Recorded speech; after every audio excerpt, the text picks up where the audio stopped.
দবকাৰ সৰু পথাৰত ভয়ংকৰ পথ দুৰ্ঘটনাত নিহত এজন লোকৰ দ্ৰুতবেগী বাহনৰ খুন্দাত নিহত হয় লোকজনক খুন্দিয়াই পলায়ন কৰে বাহনখনে লংকাৰ পৰা নগাঁও অভিমুখে আছিল বাহনখন তেজপুৰৰ পৰা কৰ্মসূত্ৰে আহিছিল দুজন লোক ৩৬ নং ৰাষ্ট্ৰীয় ঘাইপথৰ পৰা পাৰ হোৱা সময়ত দুৰ্ঘটনাত নিহত হয় জিতেন বড়ো নামৰ লোকজনৰ ঘটনাস্থলী যমুনামুখ আৰক্ষী আহি লোকজনক মৰণোত্তৰ পৰীক্ষাৰ বাবে প্ৰেৰণ কৰে আৰু লগতে তদন্ত অব্যাহত ৰাখিছে।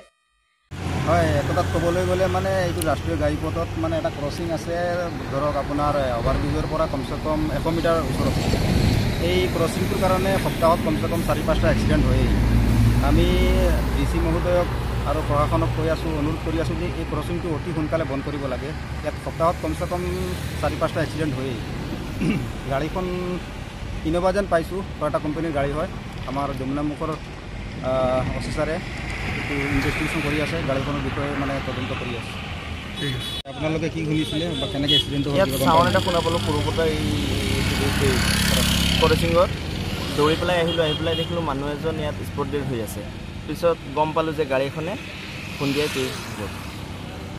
গাড়ীখন চিনাক্ত কৰিব নাই, এতিয়ালৈকে চিনাক্ত হোৱা নাই। আমাৰ যমুনামুখৰ অফিচাৰে ইনকুৱাৰী কৰি আছে। কি গাড়ী হয় আমিতো গম পোৱা নাই, কিন্তু ইন'ভা হ'ব পাৰে, ৰাজ্য অনুমান কৰিছে ইন'ভা।